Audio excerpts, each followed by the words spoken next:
On this episode of China Uncensored, forget Uncle Sam, China has Uncle Trump.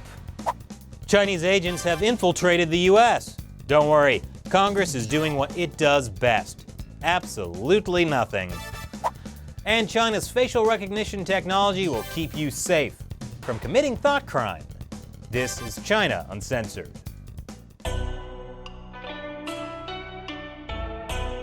Hi, welcome to China Uncensored. I'm your host, Chris Chappell. The number 2 guy in Xi Jinping's anti-corruption campaign is saying corruption in China is so bad it could lead to a Soviet-style collapse. Top party officials have said similar things in the past, but will this unusually strongly worded warning lead to lasting change and meaningful reform? Of course not. Xi Jinping will use it to strengthen his grip on power, which he'll then use to further purge his political opponents under the guise of the anti-corruption campaign. To be fair, Captain Toadstool and his underlings were pretty corrupt, and you can't blame Xi for purging them. Speaking of strong leaders, Uncle Trump, the Grand Commander, or Donald the Strong as they call him in China.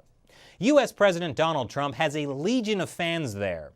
Some online Trump fan groups even boast tens of thousands of members. As one Chinese citizen told the New York Times, he's true to himself. Just like One Punch Man. If One Punch Man had golden locks of hair and were president.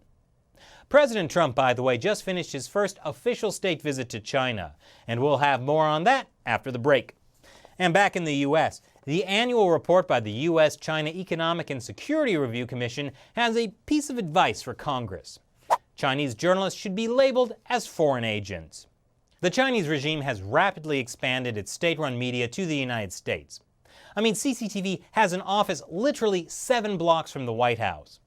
According to the report, state media's purpose is not so much journalism, but to spread propaganda and spy for the Chinese regime. After all, if Russia Today had to register, maybe the same should apply to Chinese state-run media and those who work for it. Of course, there's another alternative to dealing with China's creepy authoritarian control. If you can't beat them, join them. The Chinese Communist Party has been taking the concept of a surveillance state to the next level.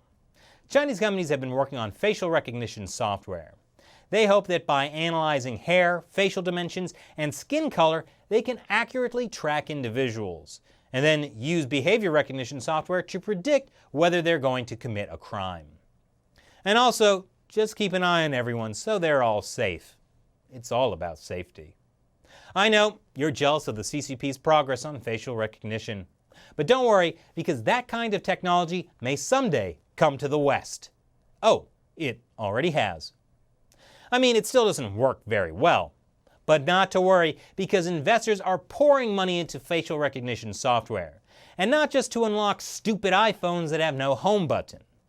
Investors are flocking to the $6.4 billion video surveillance market in China, including leading U.S. venture capital firms such as the China arm of Sequoia Capital, which is one of the best-known Silicon Valley venture capital firms.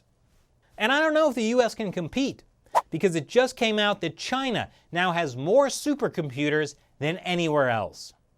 China has 202, the U.S. only 144. Come on, America, how can we be a global superpower if we don't have the most supercomputers? And finally, Hong Kongers have not been reacting well to the new law that makes it illegal to disrespect China's national anthem. Namely, they've been booing it. But they might regret that action. There's a law in mainland China that disrespecting the anthem could carry a 3-year prison term. That law hasn't been passed in Hong Kong, but some Hong Kong lawmakers want to. Namely, the pro-Beijing ones. Shocking, I know. And at least one former legislative council member thinks that law could be applied retroactively. In other words, you might not want to be caught on camera booing the Chinese anthem in Hong Kong right now, because when your booing becomes illegal years after you did it, you could be spending time in an orange jumpsuit with hardened criminals and student democracy leaders. So what do you think? Leave your comments below. Thanks for watching this episode of China Uncensored. Once again, I'm your host, Chris Chappell. See you next time. Oh, say can you see by the dawn's early light? ChinaUncensored.tv. That's our website. where we upload full half-hour episodes every Friday that you can't see on YouTube. So check it out.